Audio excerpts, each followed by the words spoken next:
How to transcend fear. You know, in business, you're gonna always have to overcome fears. No matter who you are, there's probably a little bit of fear that you have towards something, whether it's money risk, social risk, whether it's you don't believe that you can do something, whether it's even talking to certain people. There's always little fears, the fear of poverty. Napoleon Hill talks about this in Think and Grow Rich and the Law of Success extensively. And how do you overcome these fears is a very interesting topic. And if you haven't taken this up as an interesting study, a self-examination,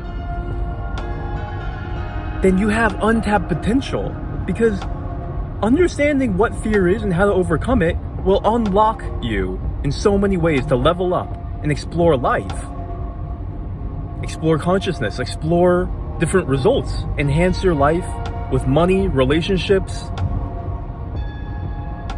and experiences that you can finally make. Look, I had every fear that a man could possibly have. I was afraid of talking to my hairstylist. I had social anxiety. I was a shy kid. I was shy to go up and say hi to people. I had fear about money. I had the fear of poverty that I just started making huge inroads in. Man, I was afraid of my own mind. I remember in college, I got turned down so many times going up to girls that I realized I wasn't afraid of the girl turning me down. I was afraid of my own mind beating me up at the end of the day, saying, "Oh man, why did you say that? Why did you do that?" I was afraid of my own mind. I didn't understand why there was this bully in my head. I was afraid of the mental flogging I'd get myself. I wasn't afraid of the rejection. I faced the rejection. I was afraid of my mind. As funny as it is to say, because I knew my mind was negative, and then I started to understand, wow, maybe if I understand my mind, I can start understanding fear and how to overcome fear. So there's a couple stages of how you can transcend fear. At first, let's take a practical example. Let's say something that people are very commonly afraid of. Social anxiety, talking to certain people. So let's say you're afraid of, I don't know, let's take an easy example, talking to a girl, okay? So you want to overcome this fear of talking to a particular girl. Maybe in a quarter mile, turn left onto Newth Road. Talking to your crush, or maybe it's just talking to girls in general, or maybe it's talking to powerful people. Anyways, just think of whatever applies to you, right? So how in the world do you start? Turn left onto Newth Road. And this is not going to be an exhaustive video, but what helped me is, first of all, continue on Newth Road for half mile. you have to realize that no matter what happens, you're going to be okay. And the consequence of your fear, the only power it has is because you've not examined it and you've not debunked it. The scariest thing that can happen is you're gonna die, okay? And that's gonna happen anyways, in the end. And almost anything you do isn't gonna kill you. So my point here is that you don't really have anything to lose or fear. Loss and death aren't actually that bad at all. It's only as bad as your mind makes it. So first of all, I'd recommend you just go ahead and acknowledge, even if the worst happens, that's not even bad. This is how you get to the bottom of fears. So let's say you're nervous about talking to girls and getting rejected. Just realize, what's the worst that can happen? Realize it can't actually hurt you. It's all just illusion. That's the first step. Okay, you might still feel the fear, but the first step to being able to move through it and act in the midst of it, you might have to. In 1,000 feet, your destination will be on the left. That's the first step, is operating and doing what you want to, even if you feel it, because then you're not letting it control you, and you're gonna develop different beliefs, and you're gonna break through it. Okay, so that's one way, is imagining the worst that can happen and realizing even if the worst happens, that's fine. I'm gonna be fine. I'm Your destination is loss of money don't really hurt me. Loss of social status doesn't really hurt me. Whatever you're fearing, you have to go to the bottom of it and realize. Getting a call right now. Everyone's hitting me up while I'm making a video with y'all. You have to realize that you're gonna be fine, and that, you know, making mistakes is fun. Don't be afraid of making mistakes. If you're afraid of making mistakes or being perfectionist, that's gonna also enhance fear. So don't be afraid. The first step is just a general summary is to just my new house, guys. Thank you. Think and Grow Rich works. Is just to realize, let's take a walk around here. I'd like to take a walk in my new neighborhood. This is my first day. My new house. Just closed yesterday. I'm unpacking my stuff from my car. Ain't she pretty? I love this neighborhood. Look, there's forest everywhere. Anyways, back to the topic at hand. Let's go on a walk. Step number 1 is stop taking it so seriously. You gotta debunk it. You gotta realize it's all in your head, okay? And then you're gonna be able to talk to that girl, realizing no matter how it goes, it's fine. It's just a game. This is another way to say it. It's just a game. Whatever you're trying to do, in the end, the real thing that matters is not the result that will make you happy. It's your mind's interpretation of what's happening that's going to make you happy. See, this goes really deep. You're going to have to meditate on this a lot if what I said doesn't resound with you. So let's say you're afraid of talking to girls because you think you need a wife and a good relationship to be happy and fulfilled. Of course, that magnifies its importance in your head. You think that your happiness depends on it, when in reality, today you can be as happy as you want with or without a girl. And same thing goes for tomorrow and the next day and the next day. So this whole idea that, you know, the result is so important, that's going to determine the quality of your life, 99% of the time it's not. Unless if we're talking about, like, you know, whether or not you're going to eat food tomorrow, then that's a much more, you know, real fear. But most of the time that's not the case. Most of the time your survival has nothing to do with these little things, even though you might conflate them and start believing that that is the case. So realizing that, you know, you can have fun doing the same thing. You can treat it like a game. And once you start treating it like a game, you know, you're not afraid to take risks. You're not afraid to try different things. Think about like a kid playing a game. The kid's not afraid to try new moves. The kid's not afraid to, you know, what's the worst that can happen? Is just you lose the game. But the game is all just for fun anyways. That's how most stuff in life really is. But we take it too seriously, and we start being that serious game player, that serious athlete who takes one point too seriously, not realizing that you can always make a comeback and win the game anyways. And even if you don't, you can't win them all. You can't be perfect every time. Realizing that even if you lose, it's just a game. So that's how you take the edge off. Whether it's public speaking, whether it's taking risks in business, whether it's losing money because you bet on yourself in a business. You know, fear of poverty is all in your head. Fear of loss of health and fear of not having food and stuff like that. It's much deeper, but I guess that's different. That's a different approach. If you have different fears, you have to have a different approach, okay? So, but it's always good to take the edge off and realize, hey, even if you lose it all, in America, we have bankruptcy laws and we have safety nets that are going to catch people. We have food stamp programs.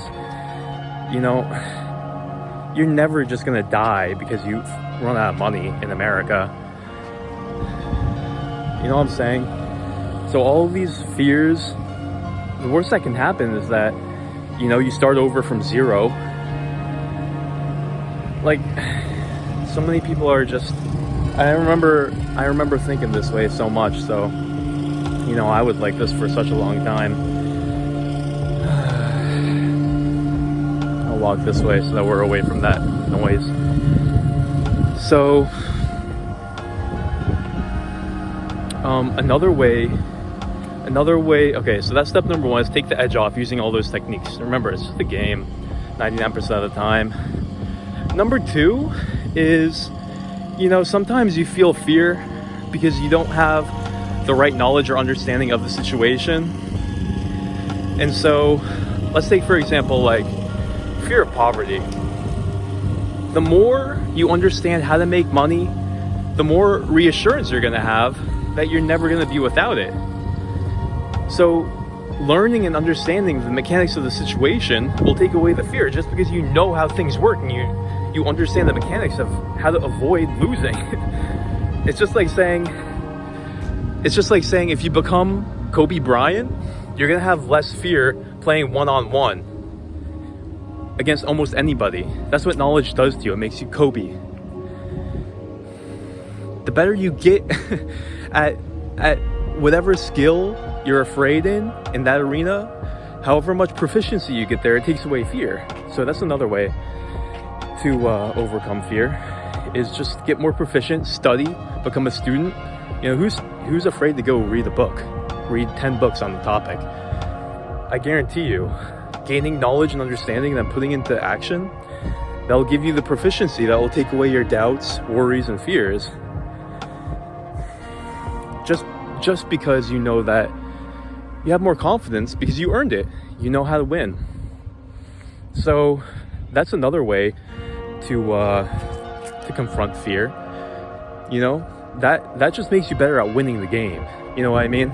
So, in other words, number one step is realize that the worst that can happen is you lose the game. No big deal. You can always try again, start over. Nothing bad happens. You know what I mean? Even if people laugh at the losing team, who cares?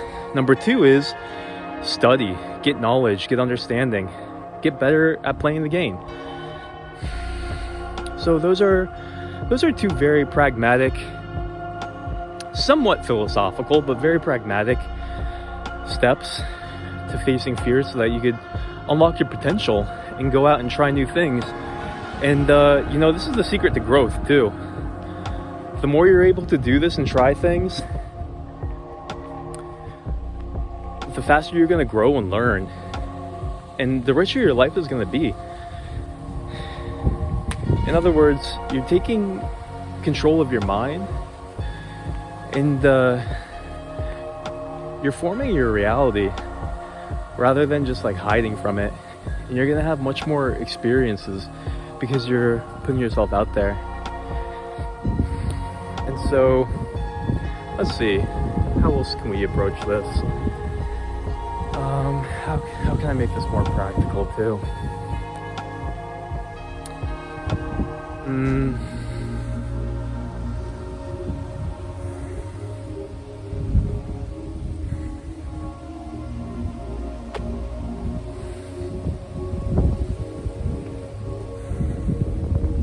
Okay, so let's say you did step one and step two, and yet you're still afraid, right? You might still be stuck, like, all right, I did step number one. I logically know that talking to a girl is just a game. Nothing bad can happen. Number two, I studied it a lot. And I'm trying to put it into use, but I'm still afraid, whether it's like public speaking. It's making you have this negative energy towards it, to where, you know, you're still not making this breakthrough. You know, the negative emotions that you have about the imagined activity is still preventing you from doing it, and it seems like you're still stuck, right?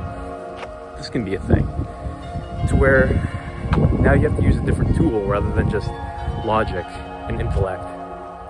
Now you have to get into your subconscious and start changing your subconscious feeling about it, because that's why you're not doing it, is because the subconscious feeling of fear is discouraging you. Okay? So this is where it gets really meaty, is where now you're going to use subconscious reprogram techniques. And I learned this from Dr. Maxwell Maltz, Napoleon Hill. He calls that autosuggestion. And also Neville Goddard, he calls it the feeling is the secret, which is basically tapping into your subconscious, using your imagination and creating an experience of exactly how you'd like reality to be and exactly how you'd like to feel, and generating a feeling of excitement and pleasure and enjoyment associated with what you're currently afraid of. And by doing that, you're creating your subconscious new. And by doing that, you're going to be able to overcome the fear response. So for example, if you imagine yourself speaking in front of a large audience and enjoying it and feeling the calmness as if you're talking to yourself, as if you're talking to just your friends, as if you're talking to your dog, you generate that same feeling that everyone is just interested, calm, enjoying it, laughing with you. You're just relaxed. You're being completely yourself. And you feel that, you experience that time and time and time again. You continuously keep on generating that imagination in your subconscious, and you're gonna find the magic and the science of reprogramming your subconscious mind and how that gives you extraordinary results in the practical world. You'll start to find that you'll start playing out and acting out and experiencing those same imaginations and those same feelings, and you'll be able to create that response of calmness and joy associated with the action. Guys, I've used this in my own life. I've used this in my daily massages. I've used this in my social interactions. And this works in every avenue of your life. Your imagination creates your subconscious, and the deep feeling that you have about every activity, whether it's waking up in the morning, exercising, talking to certain people, going to work. If you can change your subconscious feeling about all these things, you can change your outside experience.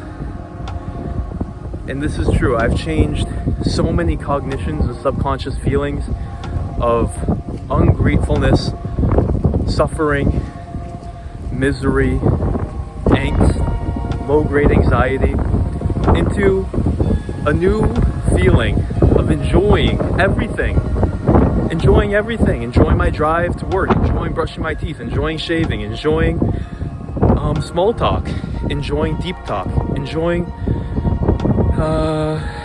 making YouTube videos, enjoying laughing at myself if I make mistakes,